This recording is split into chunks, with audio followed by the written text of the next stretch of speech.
Well, it's time to do a little exploring.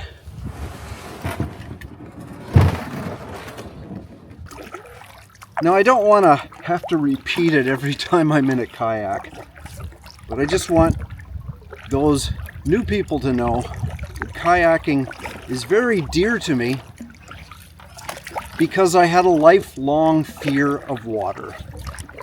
And that really restricted me both in social activities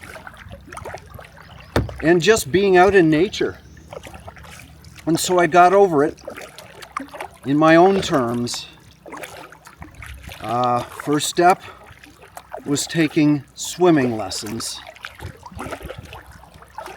And after I got over the fear of being in pools, then I graduated these little baby steps to actually going out in the water with a kayak.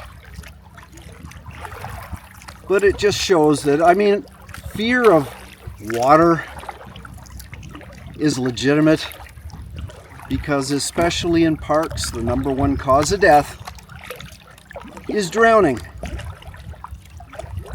And that danger will always be out there. However, I have not let it run my life anymore. And it's opened up a totally different and beautiful world.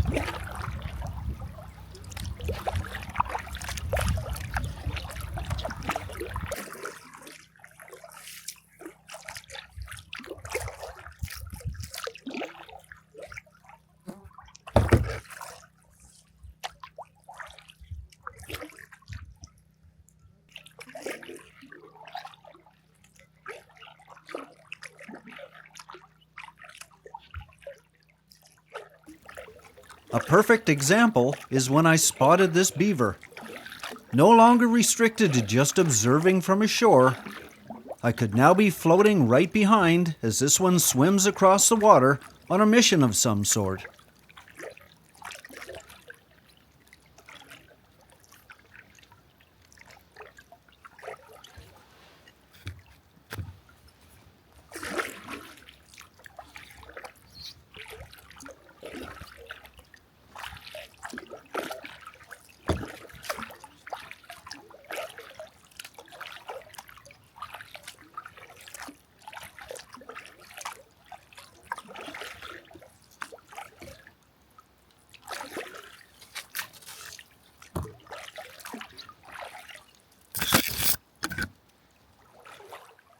Eventually, I came across a docking area with a path.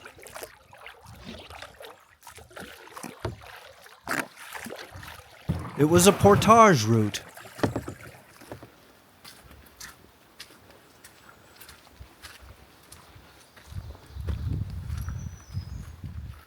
As I walked the trail on foot, I spotted something in a tree. Was it an animal?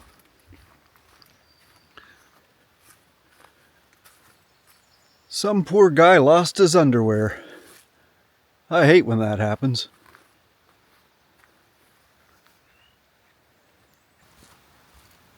The path led to a clearing a short distance away.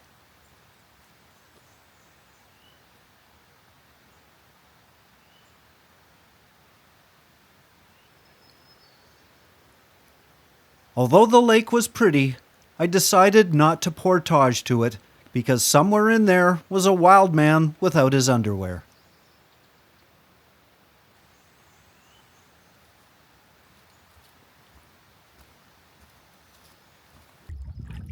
So back to the island I went.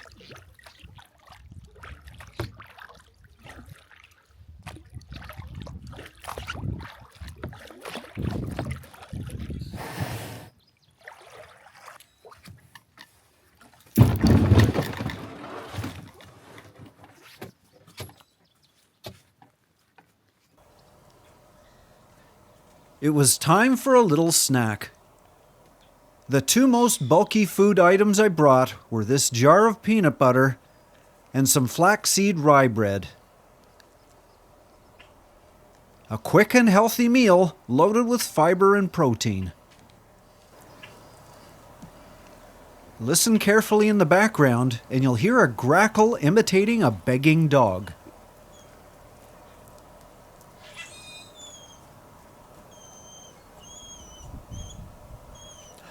He can beg all he wants, but this meal's mine.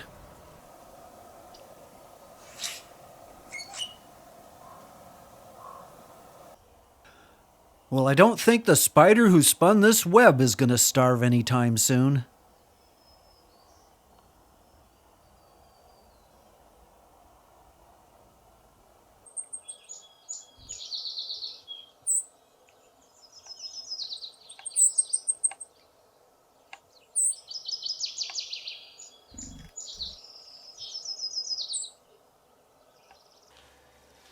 When I was out kayaking, I noticed this on the bank. It just really stuck out to me. And it's a long stick. It's about 6 feet long. And all the bark has been peeled off. It's a hardwood. It's very heavy, very solid. And probably it was a green branch, because that's probably why there's still a lot of water in it. And I originally thought this was somebody had made a walking stick, but some things make me think it wasn't a person, especially the ends. They're pointed and there's little chips off the ends there. I'd seen the same thing in the brush near the water. Not marks from an axe or a knife, more like teeth. And the same with the bark coming off. If you were to, take a knife and trim the bark, you'd be going this way. But on this particular case, it's all going this way, which is why I think it was a beaver. Hey, where did my stick go? Beautifully made.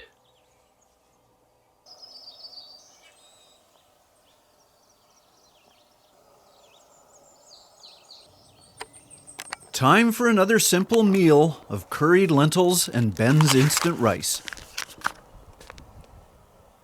Both come in pouches that I can just toss in a pot of water.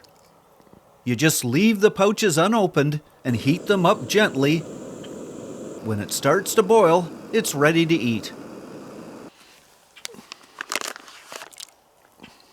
Save the water for cleaning.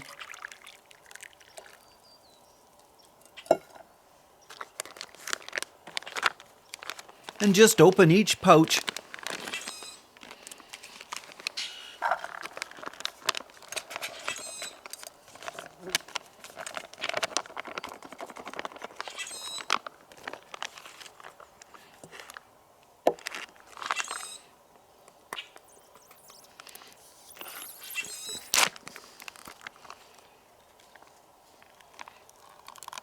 And mix together.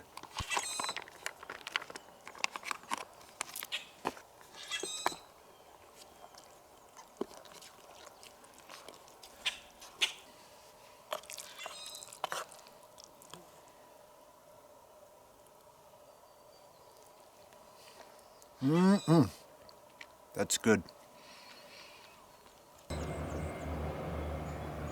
Along with kayaks and canoes, some prefer to reach the remote lakes of Algonquin with float planes.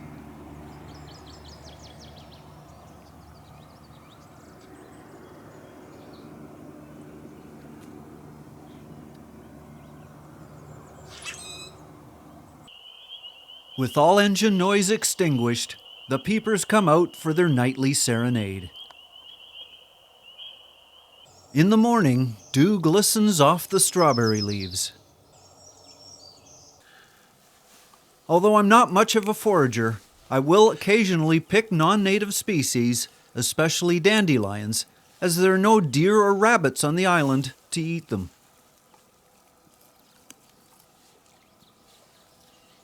The tender green leaves are great as a garnish and are rich with vitamin A, but I especially like the buds, which can be pan-fried.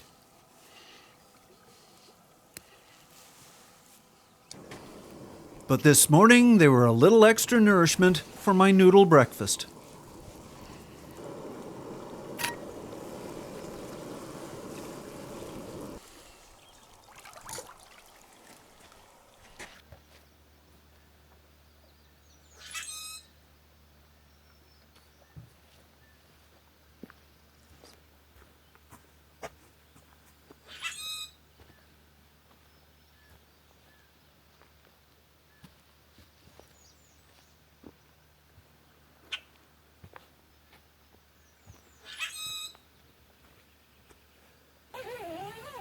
Now fed and content, it was time to zip up the tent and do some more kayaking while the water was still calm.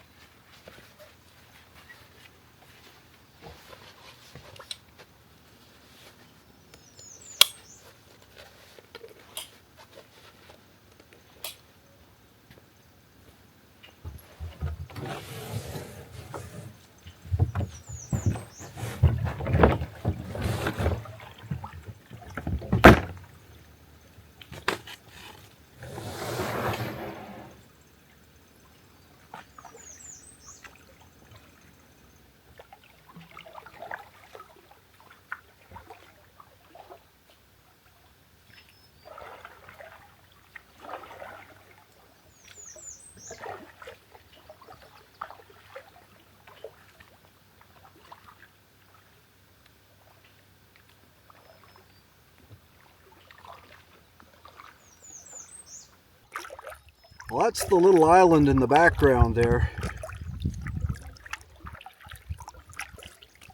Looks small in the picture, but it's roomy enough for me.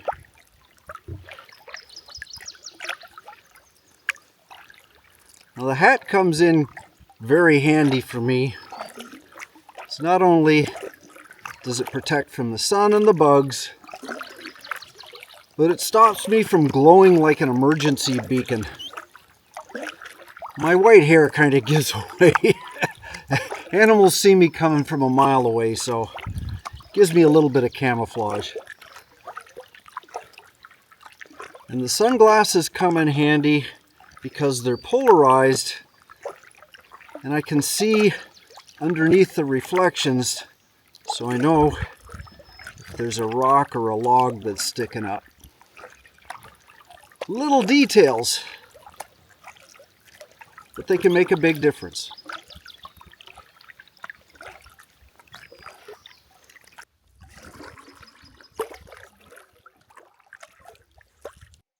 I'm trying something different. This is a new camera with an underwater housing. I don't think the mic works very good, but let's try it anyway.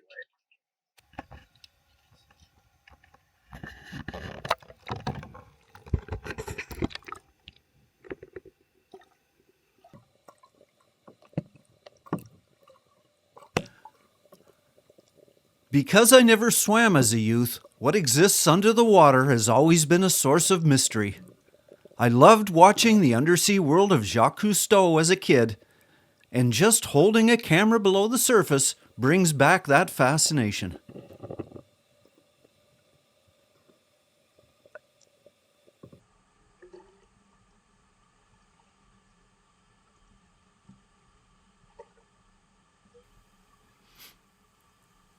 Now, there's not an awful lot to see here. Some rotted logs and a few rocks, but it's still kind of neat.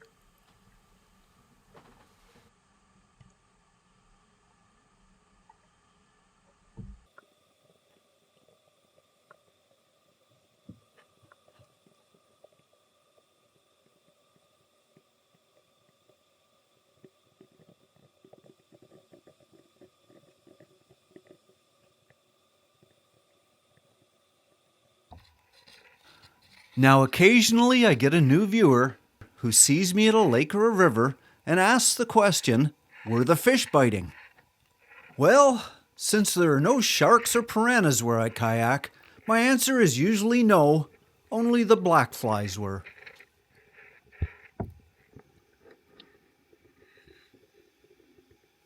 Now, it is unlikely that I'll ever convince a fisherman to give up his rod, but I do have an idea for them. Instead of a hook and line, have you considered using a camera to fish?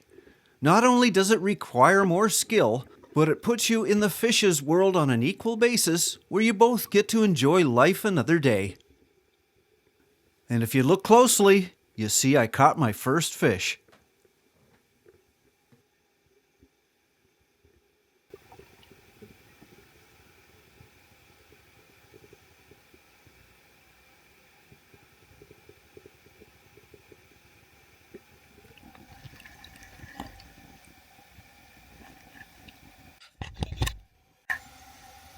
Well, I hope that worked that time. It's challenging doing underwater photography.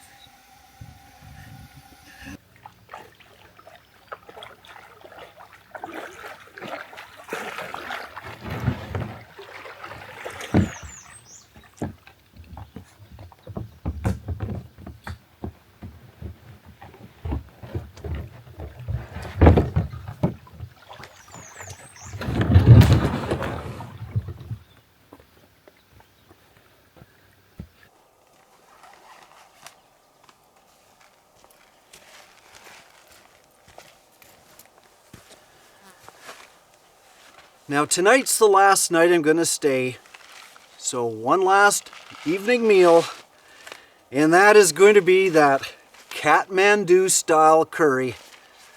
Show you that. $18. Is it worth it? We're gonna find out tonight. First, gotta boil some water. Water is boiling, so I'm just gonna turn that off first. And the instructions are pretty simple. You just tear the package, and in there somewhere, yeah, remove those little mints. You're not supposed to eat those. And I'm just gonna prop it up like that, and then just pour all the water in. Here we go.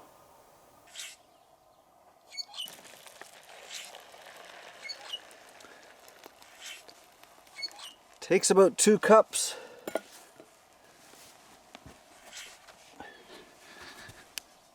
Stir. Pretty simple so far. And then you just seal it up again.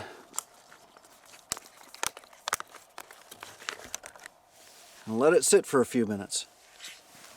Look at that! The sun came out just as I was ready to eat. But it's been sitting in there for 15 minutes and stirred twice. Something must have happened. Now you're supposed to eat it out of this pouch, but that's kind of silly. You're not going to see what it looks like if I do that. So I'm going to pour it in here. Oh, it's kind of more like a soup. Okay. What do we got here? There, you see that?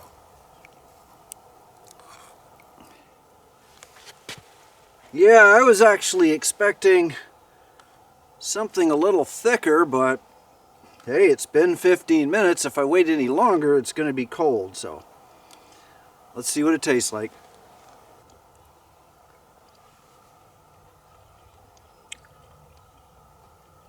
It's tasty.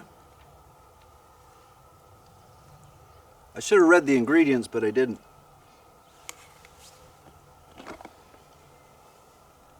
Long grain brown rice, lentils, carrots, peas, garlic, ginger, other stuff. Doesn't look like there's any chemicals in it. That's good. Now, the last time I had something like this, I had some dehydrated or freeze-dried or whatever it was vegetarian lasagna. I think it was one of my camping in a tent in the middle of winter videos about 5 or 6 years ago. And it didn't do too well. Kept me warm at night, but not the way I wanted to keep warm at night. So hopefully this isn't going to have the same effect. Well, it's $18 soup, but it tastes good.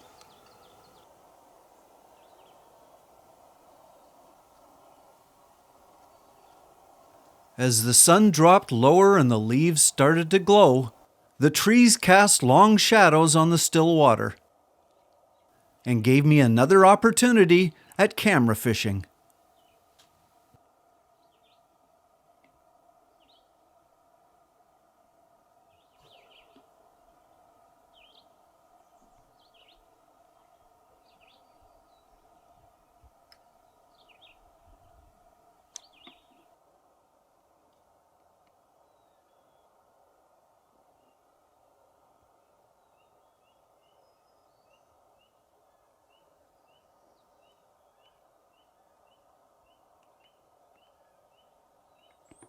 Well, with all the stuff that I had to pack into that tiny little kayak just to get here, I had just enough space for one more thing, and that's this little book. And it's a good one.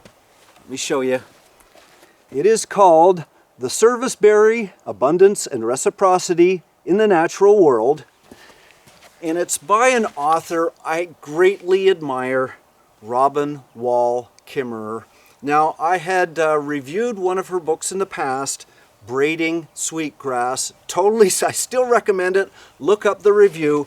But this is a new book. It's just been, not even a year old. That's why it's still in hardcover. And it's tiny. If you don't have a lot of time to read a good book, this is the perfect one. But I didn't even know what a serviceberry was because, she's indigenous and she's from New York State. She's part of and I got to read it because I know I'll get it wrong, Potawatomi Nation. I hope I got that right. So she brings back that native culture and way of seeing nature and how you should, how you share and how you should appreciate it.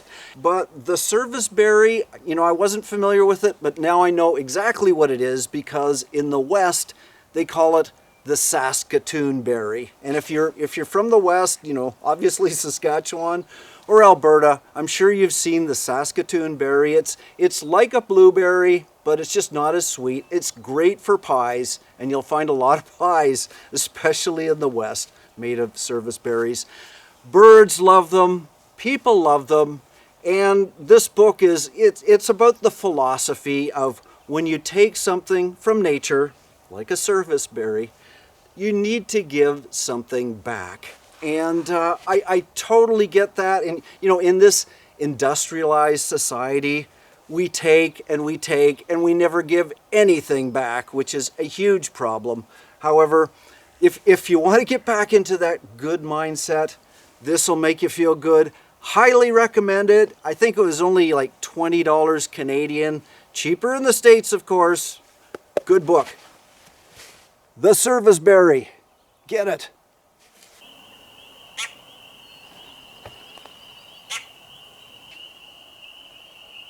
As the calm lake mirrored the sky at dusk, I took time to reflect on my island campout. This was the true wilderness experience of pure solitude, of being in tune with yourself and your environment, with nothing to fear, void of conflict, no guilt, just tranquil peace.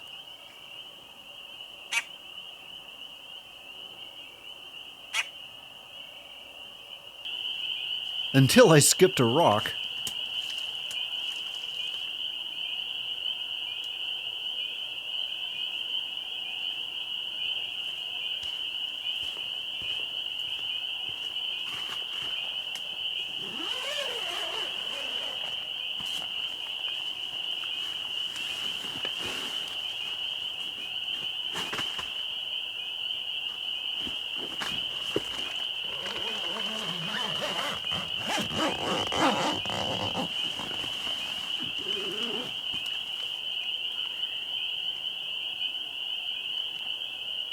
The melody of 100 frogs were my lullaby that night.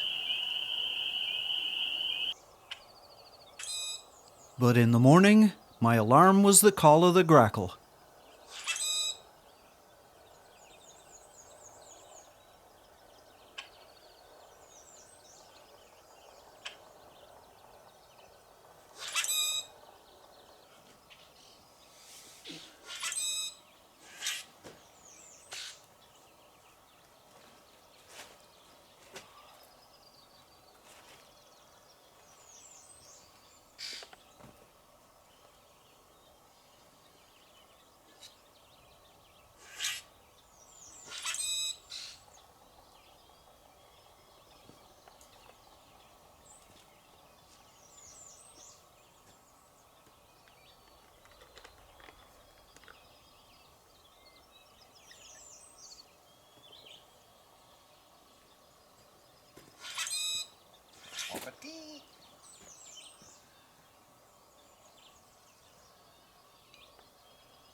Well, it's been fun, but now a thunderstorm is on its way and it's starting to rain. So I got to get out of here really quick.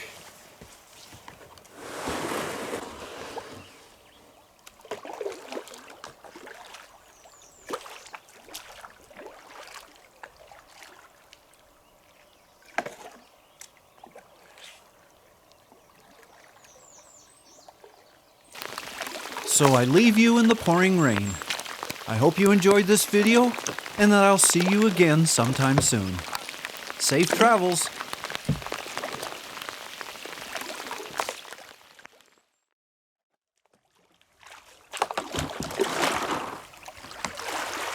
And I keep forgetting that darn camera.